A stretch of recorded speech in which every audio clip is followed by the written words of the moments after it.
إن الحمد لله نحمده ونستعينه ونستغفره ونعوذ بالله من شرور أنفسنا ومن سيئات أعمالنا من يهده الله فلا مضل له ومن يضلل فلا هادي له وأشهد أن لا إله إلا الله وحده لا شريك له وأشهد أن محمدا عبده ورسوله يا أيها الذين آمنوا اتقوا الله حق تقاته ولا تموتن إلا وأنتم مسلمون يا أيها الناس اتقوا ربكم الذي خلقكم من نفس واحدة وخلق منها زوجها وبث منهما رجالا كثيرا ونساء واتقوا الله الذي تساءلون به والأرحام إن الله كان عليكم رقيبا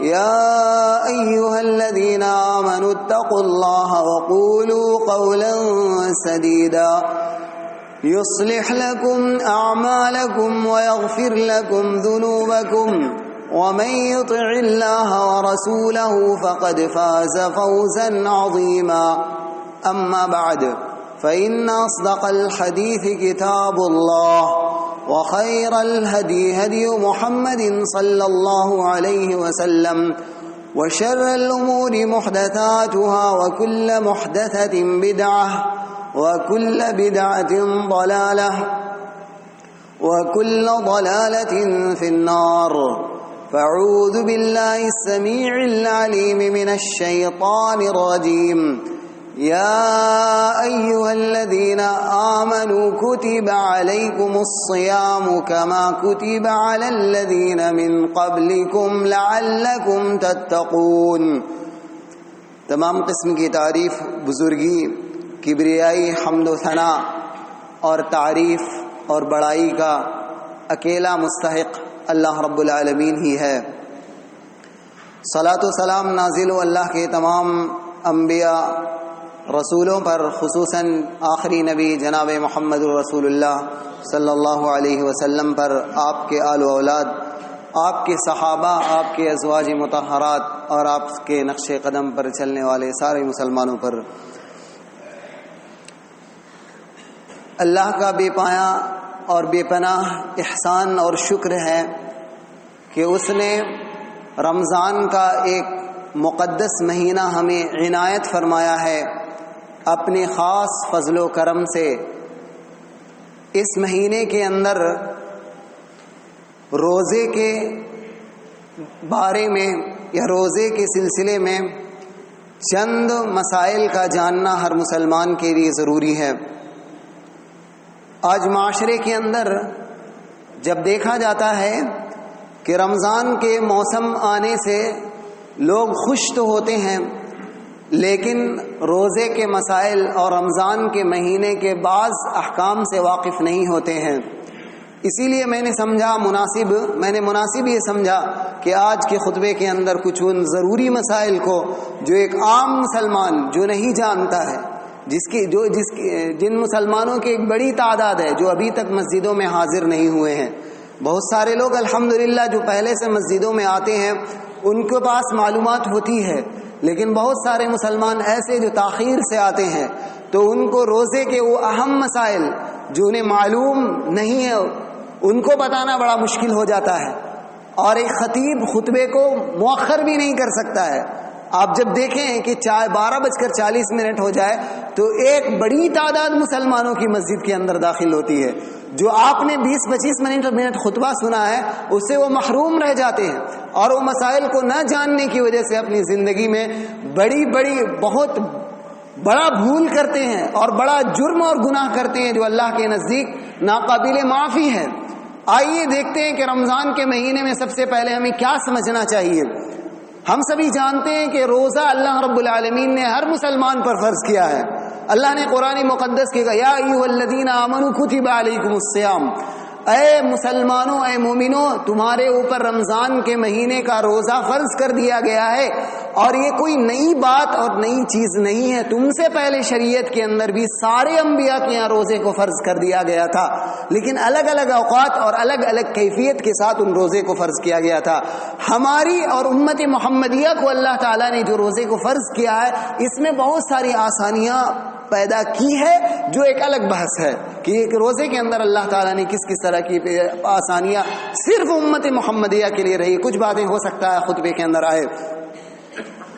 مسلمانوں پر سن 2 ہجری میں روزے کو فرض کیا گیا۔ اللہ کے رسول صلی اللہ علیہ وسلم مدینے میں جب ہجرت کر کے آئے تو دوسرے سال میں روزہ فرض کیا گیا، اور روزہ جو فرض کیا گیا اس زمانے میں اختیار تھا، کمپلسری ہر مسلمان پر فرض نہیں تھا روزہ۔ جب سن 2 ہجری میں روزے کی فرضیت نبی صلی اللہ علیہ وسلم پر نازل ہوئی تو یہ روزہ ہر مسلمان پر فرض نہیں تھا۔ اللہ تعالیٰ نے کہا تھا کہ جس کے پاس طاقت ہے اور اس کے پاس مال ہے، پیسہ، تو وہ ایک مسکین کو کھانا کھلا دے، اور روزہ اگر نہیں رکھنا چاہتا ہے تو کوئی بات نہیں، لیکن جو غریب ہے یا جس کے پاس مال نہیں ہے یا مال ہے لیکن روزہ رکھنا چاہتا ہے تو رکھے، لیکن روزے رکھنے کو اللہ تعالیٰ نے بہتر قرار دیا تھا۔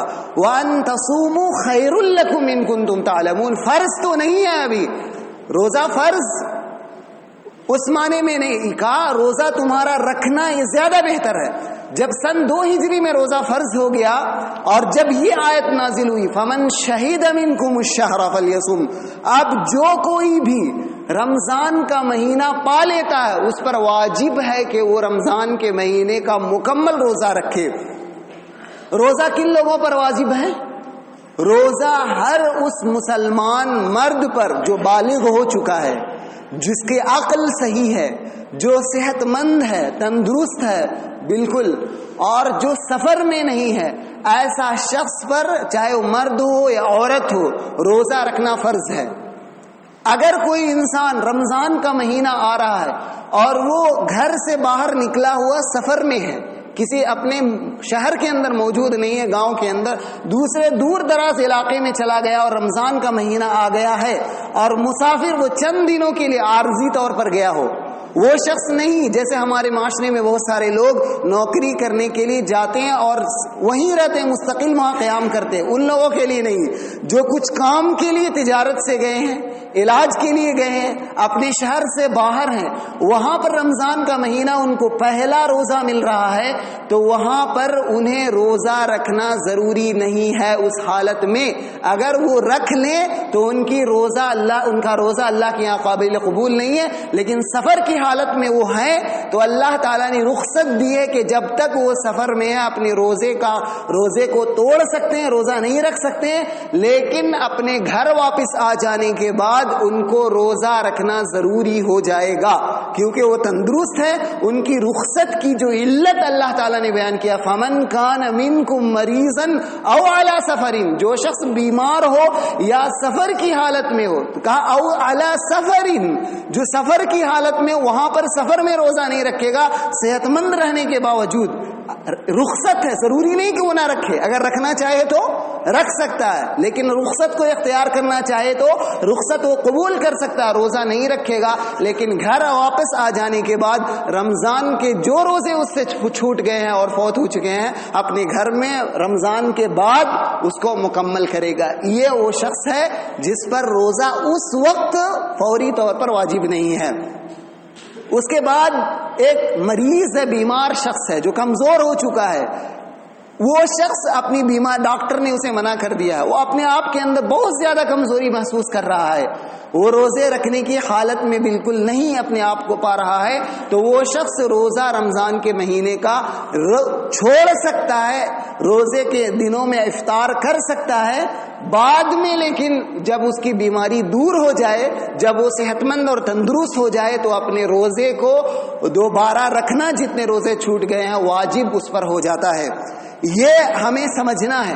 اب ہمارے معاشرے کے اندر اشکال یہ ہے کہ بہت سارے لوگ روزہ چھوڑ دیتے ہیں، وہ یہ کہتے ہیں کہ میرا جو مشغلہ ہے، میرا جو پیشہ ہے، میں جس روزی کو میں نے اختیار کیا ہے وہ بڑی مشقت والا ہے، مجھے ہتھوڑے اٹھانے پڑتے ہیں، مجھے دن بھر دھوپ میں کام کرنا پڑتا ہے، مجھے اپنی دکان میں کھڑا رہنا پڑتا ہے، میری ڈیوٹی بہت زیادہ سخت ہے.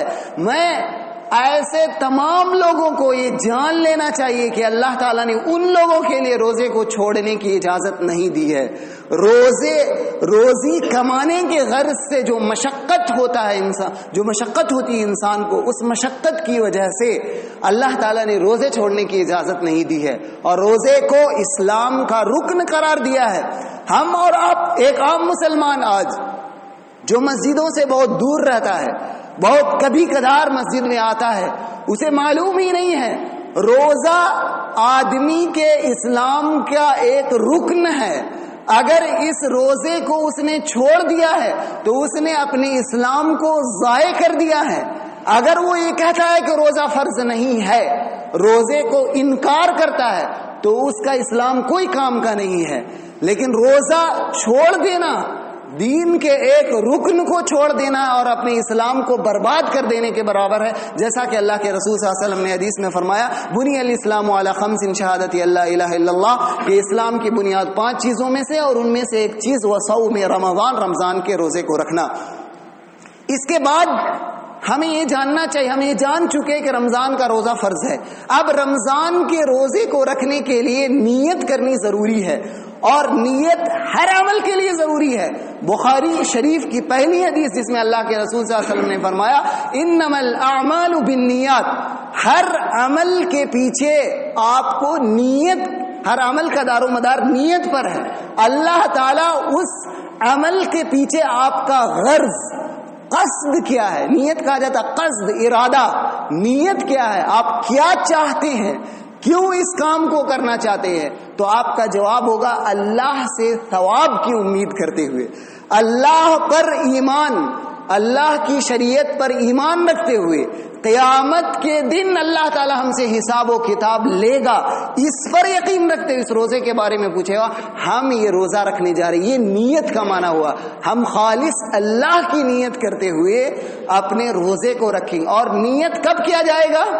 نیت آپ رات میں سورج غروب ہونے کے دوسرے دن کی جو نیت، روزے کی نیت رکھنی ہے، کرنی ہے، وہ سورج غروب ہو جانے کے بعد سے لے کر جب آپ سحری کرتے ہیں، فجر کی اذان سے پہلے پہلے آپ کو نیت کرنی ضروری ہے کہ آپ آئندہ کل روزہ رکھنا چاہتے ہیں. چاہے آپ مغرب کے وقت مغرب کی نماز میں آ کر روزہ رکھیں کافی ہے. اور نیت کرنے کے لیے کوئی الفاظ ضروری نہیں ہے. بہت سارے مسلمان یہ سمجھتے ہیں کہ نیت کرنے کے لیے کوئی دعا ہے یا اس کے لیے کوئی الفاظ بولنا سے. الفاظ نہیں ہے، نیت دل کے ارادے کا نام ہے. دل میں قصد کر لینا کہ ہم روزہ کل رکھنے والے ہیں، رمضان کا فرض روزہ ہم رکھنے والے. جو بھی آپ روزہ رکھنا چاہتے ہیں، اگر کسی کا روزہ فوت ہو چکا ہے اور قضا روزہ رکھنا چاہتا ہے رمضان کے مہینے میں نہیں بعد میں، تو وہ قضا روزے کی نیت کرے گا. اس طرح سے انسان کو اپنے روزے کے تئیں کیا روزے کی نیت کرنی ضروری ہے. اللہ کے رسول صلی اللہ علیہ وسلم نے فرمایا، من لم یبیت الصیام قبل الفجر فلا صوم له او فلا صیام له او کما قال علیہ الصلوۃ والسلام، کہ جس شخص نے رات میں صبح سے پہلے پہلے جس نے روزے کی نیت نہیں کی اس کا روزہ نہیں ہے. انسان عادت میں، بہت سارے مسلمانوں کی یہ حالت ہو سی، عادت ہے موسم رمضان کا موسم میں روزہ رکھ رہے، نیت کا معنی ہی نہیں پتا. تو نیت بھی رکن ہے. کیا ہے؟ جیسے آپ جانتے ہیں نماز کے اندر سورہ فاتحہ رکن ہے، نماز کے اندر قیام کھڑا ہونا رکن ہے، رکوع کرنا رکن ہے، سجدہ کرنا رکن ہے، اطمینان سے نماز ادا کرنا یہ رکن ہے. اسی طرح روزے کی رکن کیا ہے؟ اور ہر عمل کی، روزے کی نہیں، ہر عمل کی قبولیت کے لیے نیت کا ہونا شرط ہے. اور اسی کو دوسرے معنوں میں اخلاص بھی کہا جاتا ہے کہ اس نیت کے اندر اخلاص ہونا چاہیے. تو یہ ایک ضروری بات ہوئی کہ انسان اپنی نیت کی اصلاح کر لے. اب رمضان کے مہینے کے اندر روزہ قضا کرنے کی بات آتی ہے. بہت سارے لوگ جو معذور، بعد میں بات آئے گی، قضا کے اندر فدیہ دیا جاتا ہے. قضا کریں یا فدیہ دے.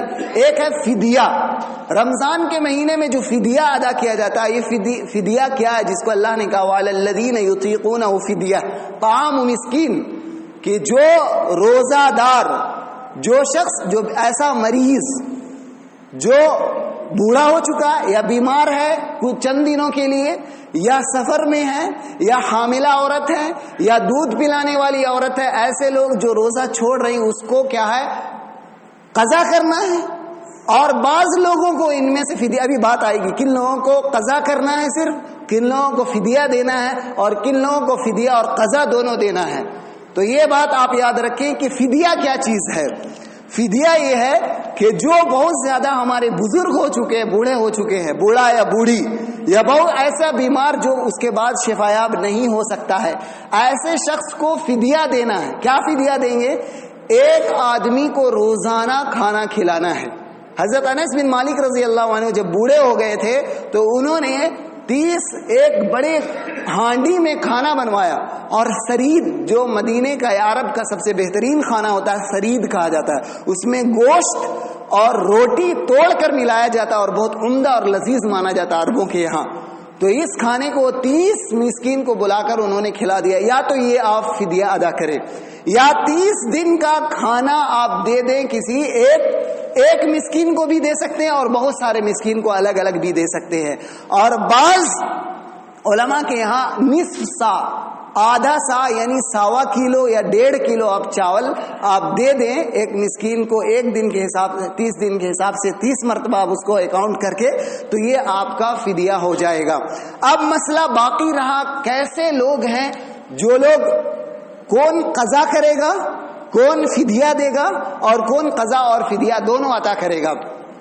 دیکھیے، ایک بوڑھا شخص ہے جو بہت زیادہ کمزور ہو چکا ہے یا بوڑھی ہے، اسی طرح سے ایک بیمار شخص جو بوڑھا نہیں ہوا لیکن اللہ سب کو بیماری سے محفوظ رکھے، اس کو ایسی بیماری دی ہے، آپ زندگی میں ڈاکٹر نے اسے کہا ابھی اس بیماری کا کوئی علاج نہیں، اس کے بعد وہ شفایاب نہیں ہو سکتا ہے، ایسا شخص کیا کرے گا؟ اپنے روزے کی صرف فدیہ دے گا۔ اپنے روزے کا کیا کرے گا؟ صرف فدیہ دے گا، جو ہم نے ابھی بیان کیا۔ دوسرا شخص یہ ہے کہ ایک مریض ہے جو ٹیمپرری بیمار ہے، ابھی بیمار ہوا ہے، وائرل فیور ہے اور کوئی پریشانی جس سے وہ پریشان ہو چکا ہے، اور ابھی فی الحال وہ شفایابی کے کنڈیشن میں نہیں ہے، بعد میں امید ہے کہ وہ شفایاب ہو جائے گا۔ اسی طرح سے ایسی حاملہ عورت جس کو پریشانی ہو رہی ہے، حاملہ عورت یا دودھ پلانے والی عورت، ڈاکٹر نے اسے یہ کہہ دیا ہے کہ اگر یہ روزہ رکھے گی تو ان لوگوں کو کیا ہوگا؟ ان کے جان کا خطرہ ہے یا بہت زیادہ بیمار ہو سکتی ہے، اس کے جان کا۔ یاد رکھیے گا یہ مسئلہ، تھوڑا صحیح سے دھیان دیں گے۔ عورت جو حمل سے ہے وہ، اور وہ عورت جو اپنے بچے کو دودھ پلا رہی ہے، یہ دونوں کو اگر ڈاکٹر کہے کہ ماں کو نقصان ہو سکتا ہے، جان جا سکتی ہے یا بہت زیادہ وہ بیمار پڑ سکتی ہے، بہت خطرہ ہو سکتا ہے اس کے صحت میں، تو ایسی عورت روزہ رمضان میں نہیں، رخصت ہے۔ اور یہ کیا کرے گی؟ یہ عورت، حاملہ عورت بھی اور ایسی دودھ پلانے والی عورت اور ایسا مریض، تین جو شفایاب ہو سکتا ہے، یہ فدیہ نہیں دیں گے، آنے والے وقت میں صرف اپنے روزے کا قضا کریں گے۔ اس کے بعد تیسری عورت وہ ہے، تیسری کون ہے؟ وہ حاملہ ہی عورت ہے اور دودھ پلانے والی عورت۔ اس کو ڈاکٹر نے دوسری صورت میں یہ کہا تھا کہ اس کے جان کو نقصان ہو سکتا ہے، لیکن ڈاکٹر، یہ عورت جو ہے حمل سے جو ہے یا اپنی بچے کو دودھ پلا رہی ہے، ڈاکٹر نے یہ کہہ دیا ہے کہ ماں کو نقصان نہیں ہے لیکن بچے کو نقصان ہو سکتا ہے۔ ماں کو نقصان نہیں ہے لیکن بچے کو نقصان ہوگا، اس لیے اسے روزہ نہیں رکھنا چاہیے۔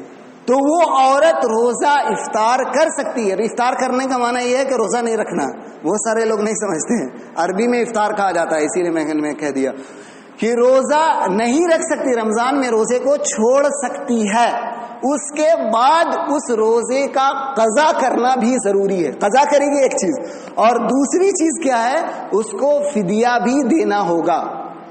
قضا بھی کرے گی اپنے روزے کا، جتنا روزہ اس نے چھوڑا ہے، اور اس دن کے حساب سے اتنا وہ فدیہ ادا کرے گی۔ یہ مسئلہ آپ صحیح طرح سے سمجھ لیں۔ 3 صورتیں نکلی ہیں، ان تینوں صورتوں میں نے بہت شرح کے ساتھ بیان کیا اور ریکارڈنگ بھی کر دی ہے۔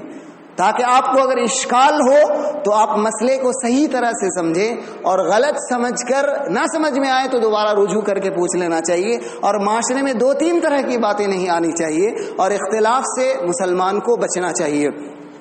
یہ ہو گیا روزے کے وہ مسائل جو ہمارے لیے نہایت ہی ضروری تھی. اب بات یہ ہے کہ بہت سارے لوگ دنیا سے گزر جاتے ہیں اور ان پر روزہ رہ جاتا ہے. اور ایک حدیث، صحیح حدیث ہے، معاشرے میں بہت سارے لوگ جانتے ہیں اور خطبہ حضرات بھی بیان کرتے ہیں. وہ اللہ کے رسول صلی اللہ علیہ وسلم نے فرمایا من مات وعلیہ صیام صام عنہ ولیہ، کہ اگر کوئی انسان مر جاتا ہے اور اس پر روزہ ہے تو اس روزے کی قضا کون کرے گا؟ اس کے گھر والے کریں گے، ولی. اور ولی کا معنی یہاں پر علماء کہتے ہیں اس کے وارثین. اور وارث یہ بڑا الگ موضوع ہے، جیسے بیٹا بیٹی ہے، ماں باپ یہ وارثین میں آتے ہیں، اس کے چچا ہے اور وارثین میں آیا جاتا ہے، اس کی ایک الگ بحث ہے. تو ولی اس کے رشتہ دار یعنی وارثین روزہ اس کی طرف سے رکھیں گے. یہ اس کی وجہ سے بہت سارے لوگ سوال بھی کرتے ہیں، اور لوگوں کو جاننا بھی چاہیے کہ جب ایک انسان فوت ہو جاتا ہے دنیا سے، اگر وہ شخص کوتاہی کرتے ہوئے روزہ چھوڑتا ہے، روزہ چھوڑ دیا رمضان کے مہینے میں، بیمار تھا اور اسے لگا کہ وہ شفایاب ہو جائے گا، یا سفر میں تھا وہ شخص اور اس نے روزہ چھوڑ دیا، شریعت نے اسے رخصت دی تھی. اب روزے کو قضا کب تک کر سکتا ہے انسان؟ آئندہ رمضان کے آنے تک ہر مسلمان پر ضروری ہے کہ اس روزے کو قضا کر لے، الا ایک کہ کوئی شرعی عذر موجود ہو. تو اب وہ شعبان کے مہینے تک روزہ نہیں ادا کر پایا، اس سے پہلے فوت ہو گیا، یا شعبان سے پہلے جمادی الاولی، جمادی الاخری، سفر، رجب، محرم، کسی میں بھی اس کی موت واقع ہو گئی. اب اس پر روزہ تھا اور اللہ نے اس کو اجازت دی تھی کہ اتنے آخر تک وہ روزہ رکھ سکتا ہے، لیکن اسے زندگی میسر نہیں، وقت نہیں ملا اور روزہ نہیں رکھا. تو کیا ایسے شخص کے لیے روزہ رکھا جائے گا یا نہیں رکھا جائے گا؟ روزہ دیکھیے ایک ایسی عبادت ہے، پہلے یہ بات سمجھ لیں کہ روزہ ایسی عبادت ہے جس میں نیابت نہیں ہوتی ہے. کچھ عبادتیں ایسی ہیں جس میں دوسرے کو بدل بنا کر نہیں کر سکتے، کچھ عبادت میں بدل بنا سکتے ہیں. جیسے حج ہے، اور کنڈیشن کے ساتھ، کچھ حالات کے ساتھ آپ نیابت میں کسی کو یہ کر سکتے ہیں. آپ کوئی قرض دینا چاہتے ہیں، ادا کرنا، آپ نیابت میں کسی کے ذریعے سے کروا سکتے ہیں. نکاح ہے، نیابت میں کروا سکتے ہیں. لیکن عبادت میں نماز ہے، اس میں نیابت یعنی اپنا نائب کسی کو بنا دینا نہیں ہو سکتا ہے. زکوٰۃ میں آپ نائب بنا سکتے ہیں، آپ زکوٰۃ ادا کرنا چاہتے ہیں، اپنے بھائی کو دے دیے، تم ادا کر دو، وہ ہو سکتا ہے. لیکن روزے کے اندر، نماز کے اندر ایک ایسی بدنی عبادت ہے، روزہ اور نماز خالص بدن کی عبادت ہے، بدن سے انجام دیا جاتا ہے. تو اس کے اندر نیابت قبول نہیں ہے، نہیں کیا جاتا ہے. بعض علماء کا اختلاف ہے، لیکن صحیح قول یہی ہے کہ نیابت اس کے اندر نہیں ہے، قابل قبول نہیں ہے. دوسرا شخص ہمارے لیے نماز نہیں پڑھ سکتا ہے. ہم پیسہ دے کر نماز پڑھوانا چاہے، پیسہ دے کر روزہ رکھوانا چاہیں. کچھ لوگ کہتے ہیں کہ جب بیمار رہتے ہیں روزہ رکھوا لیا ہے ہم نے، روزہ رکھواتے نہیں ہیں، وہ فدیہ دیا جاتا ہے. تو میں یہ کہہ رہا تھا کہ یہاں پر نیابت جو ہے روزے کے اندر نہیں ہے. نیابت صرف ایک صورت میں ہے جو ابھی آئے گی بات میں. تو ایسا شخص جب وقت سے پہلے فوت ہو گیا اور اسے موقع نہیں ملا تو وہ اس شخص کی طرف سے اس کے گھر والے روزہ نہیں رکھیں گے. آپ سمجھ گئے مسئلے کو؟ روزہ نہیں رکھیں گے، لیکن علماء کہتے ہیں اس کی جگہ اسے فدیہ ادا کر دینا ہوگا. جس میت جو شخص انتقال کر گئے ان پر روزہ تھا اور وقت تھا، اللہ نے اجازت دی تھی اور نہیں رکھ پائے، تو اس کی طرف سے اس کے گھر والے روزہ نہ رکھیں. کیا کریں گے؟ اس کے گھر والے اس کی طرح اس کے مال میں سے فدیہ نکال دیں گے جتنا دن اس نے روزہ نہیں رکھا تھا. اب سوال یہ باقی رہ جاتا ہے، آپ کے ذہن میں بھی یہ بات ہوگی کہ من صام، جو آپ نے حدیث پڑھی ہے کہ جو شخص جو انسان انتقال کر جاتا ہے اور اس پر اس کے ذمہ روزہ ہے تو وہ کیا کرے گا. تو اس حدیث کا بخاری شریف کے اندر اس کی شرح خود موجود ہے کہ ایک خاتون آئی اور اللہ کے رسول صلی اللہ علیہ وسلم سے بیان فرمایا کہ میری والدہ کا انتقال ہو گیا اور ان پر روزہ تھا، اور انہوں نے کہا کہ نظر کا روزہ تھا. نظر کے معنی میں نے اللہ نے واجب نہیں کیا ہے. اگر میرا بیٹا کامیاب ہو گیا, اگر میں شفایاب ہو گیا تو میں روزہ رکھوں گا. میں ابھی بیمار ہوں مثال کے طور پر, اور میں اللہ سے ایک نظر مانتا ہوں, اے اللہ اگر میں شفایاب ہو جاتا ہوں تو میں روزہ رکھوں گا نظر کے طور پر. تو وہ نظر کا روزہ اگر کوئی شخص مانا ہے اور وہ شخص انتقال کر گیا ہے تو اس کے وارثین, اس کے گھر والے اس کے طرف سے روزہ رکھ سکتے ہیں. سمجھ لیں بات کو, بالکل واضح طور سے میں نے بیان کر دیا ہے آپ لوگوں کے سامنے. تو یہ رمضان کے تعلق سے چند ضروری احکام تھے, چند ضروری مسائل تھے جن کو جاننا ہر مسلمان کے لیے ضروری ہے. روزے کی بڑی فضیلت ہے اور ان روزے کو حفاظت کیا جاتا ہے, روزے کی حفاظت کی جاتی ہے. روزہ بغیر نماز کے مکمل ہی نہیں. ارکان کتنے میں مکمل ہوتا آپ بتائیں ہمیں. ایک ارکان جو آپ ہر آدمی کا ایک اسلام ہے, میرا اسلام ہے, میرا اسلام کے کتنے چیزوں پہ قائم ہے؟ کلمہ شہادت کی گواہی دینا, نماز ادا کرنا, زکوٰۃ دینا, روزہ رکھنا, حج کرنا. میرا اسلام ان 5 چیزوں سے مکمل ہوگا. یہاں پر بیٹھے ہوئے مسجد میں ہر شخص کا اسلام ان 5 چیزوں سے مکمل ہوتا ہے. اگر ہم اور آپ رمضان کے مہینے میں آ کر رمضان کا روزہ تو رکھ لیتے ہیں اور رمضان کے مہینے میں 3, 4, 5 وقت کے نماز پڑھ بھی لیتے ہیں اور آخری وقت میں گول بھی کر دیتے ہیں اور تراویح کبھی پڑھتے ہیں کبھی نہیں پڑھتے ہیں. خیر تراویح تو فرض نہیں ہے, لیکن فرض نماز جو ہیں اس کو کبھی گول کر دیتے ہیں اور کبھی پڑھتے ہیں. اس کے بعد رمضان کے مہینے کے گزر جانے کے بعد ہم پھر ویسے ہی ہو جاتے ہیں, بیکار, ایک جانور سے بھی برے ہو جاتے. جانور بھی عجیب ہے, اب قرآن پڑھیں تو لگتا ہے سب اللہ کی عبادت کرتے ہیں, اور انسان آپ اگر اور ہم رمضان کے بعد ویسے ہی غافل ہو جاتے ہیں تو ہم پوری زندگی بھر 60 سال کی زندگی ملے یا 70 سال کی, اتنی مرتبہ ہم روزہ رکھ لیں, اللہ کے یہاں ہم کامیاب نہیں ہوں گے. قبر کے عذاب سے اللہ کے یہاں مواخذے سے نہیں بچ سکتے ہیں. ایسے رمضان کے مہینے کے لیے, جمعہ کے لیے دین نہیں ہے. یہ دین آیا ہے تو پوری عمر کے لیے آیا ہے. یہ دین جمعہ کے لیے, رمضان کے لیے نہیں آیا ہے. یہ نمازیں صرف 5 وقت کی رمضان میں نہیں فرض کی گئی ہیں. یہ گناہ سے بچنا, چوری کرنا, جھوٹ بولنا, بے ایمانی کرنا, یہ صرف رمضان کے مہینے میں نہیں ہے. میں مسلمانوں توبہ کر لو, کیا تمہیں یہ بیماری بھی تمہیں سبق نہیں دے سکتی ہے؟ اتنے آج پریشان ہیں اور ہر جگہ آپ سن رہے ہیں کہ موت ہو رہی ہے, لاک ڈاؤن ہو رہا ہے, لوگ بیماریوں سے پریشان ہیں, لوگ اپنی معیشت سے تباہ ہیں, کوئی اپنے بچوں کی پرورش نہیں کر پا رہا, کوئی اپنے ماں باپ کا علاج نہیں کر پا رہا ہے, کوئی کیا ہے, سب کے ساتھ مسائل ہے. لیکن انسان ہے کہ ہمارے دلوں سے لگتا ہے روح نکل گیا ہے. قرآن نے ایسے ہی لوگوں کو مردہ کہا, فمن کان میتا, کہ اس فمن کانا کہا کہ مردے اور زندے کی مثال سے ہمیں اللہ تعالیٰ نے تشبیہ دی ہے. کیسے ہم مسلمان ہیں؟ کیا ہم نہیں پڑھ سکتے ہیں؟ آپ کے اندر طاقت ہے, آپ اچھے ہیں, آپ نیک ہیں. آپ ایک بار وعدہ تو کیجئے کہ ہم آج سے 5 وقت کی نماز نہیں چھوڑیں گے. آپ ایک بار تو وعدہ کیجئے, اللہ تعالیٰ آپ کی مدد کرے گا. کیوں نہیں کرے گا؟ آپ کے تمام مسائل کو حل کرے گا. یہ رمضان ہماری زندگی کو بدلنے کے لیے آیا ہے. اگر نہیں بدلا میرے بھائی اور دوستو, ہم اپنا نقصان کریں گے, آپ اپنا نقصان کریں گے. ہماری تعریف اور آپ کی تعریف کوئی کر دے, ہماری برائی اور آپ کی برائی کوئی کر دے, مسائل حل ہو جائیں تو اس سے اس دنیا میں کوئی فرق نہیں پڑنے والا ہے.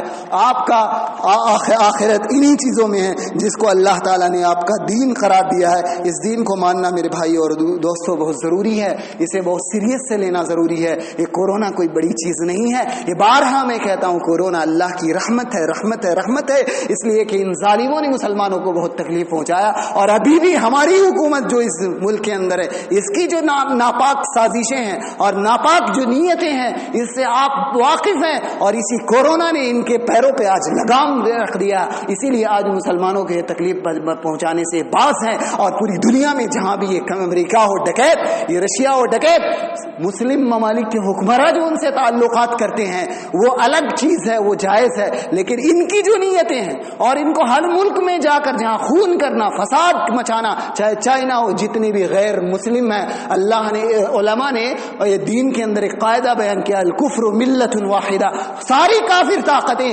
ایک دین بن جاتی ہیں. کیسے؟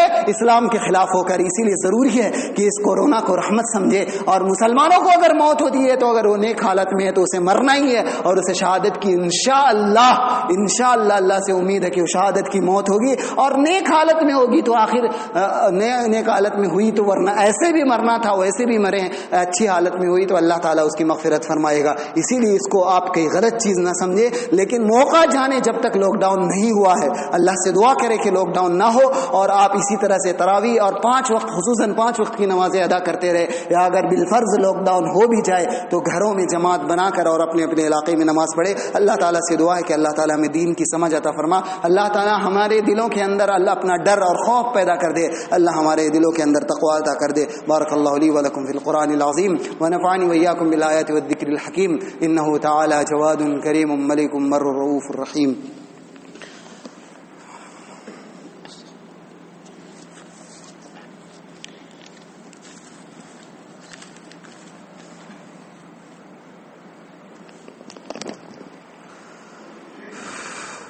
إن الحمد لله نحمده ونستعينه ونستغفره ونعوذ بالله من شرور أنفسنا ومن سيئات أعمالنا. من يهدي الله فلا مضل له ومن يضلل فلا هادي له. وأشهد أن لا إله إلا الله وحده لا شريك له وأشهد أن محمدا عبده ورسوله. أما بعد، إن الله وملائكته يصلون على النبي يا أيها الذين آمنوا صلوا عليه وسلموا تسليما. اللهم انصر الإسلام والمسلمين، اللهم أعز الإسلام والمسلمين وأذل الشرك والمشركين.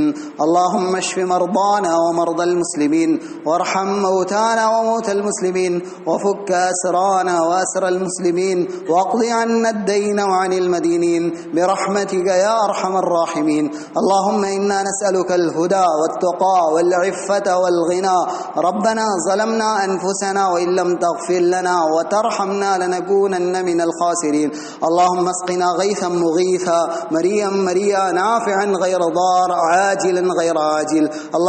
اللهم صيبا نافعا، اللهم صيبا نافعا، اللهم صيبا نافعا. ربنا ظلمنا أنفسنا وإن لم تغفر لنا وترحمنا لنكونن من الخاسرين. يا مقلب القلوب ثبت قلوبنا على دينك، يا مصرف القلوب صرف قلوبنا على طاعتك. اللهم اهدنا واهد المسلمين، اللهم اهدنا واهد المسلمين. اللهم أصلح أحوالنا وأحوال المسلمين، اللهم أصلح أحوالنا وأحوال المسلمين. اللهم أصلح ولاة أمور المسلمين، اللهم أصلح علماءنا وعلماء المسلمين، اللهم أصلح ولاة أمور المسلمين. اللهم آمنا في بلادنا وآمن المسلمين في بلادهم. ربنا تقبل منا إنك أنت السميع العليم، وتب علينا إنك أنت التواب الرحيم. سبحان ربك رب العزة عما يصفون، وسلام على المرسلين، والحمد لله رب العالمين.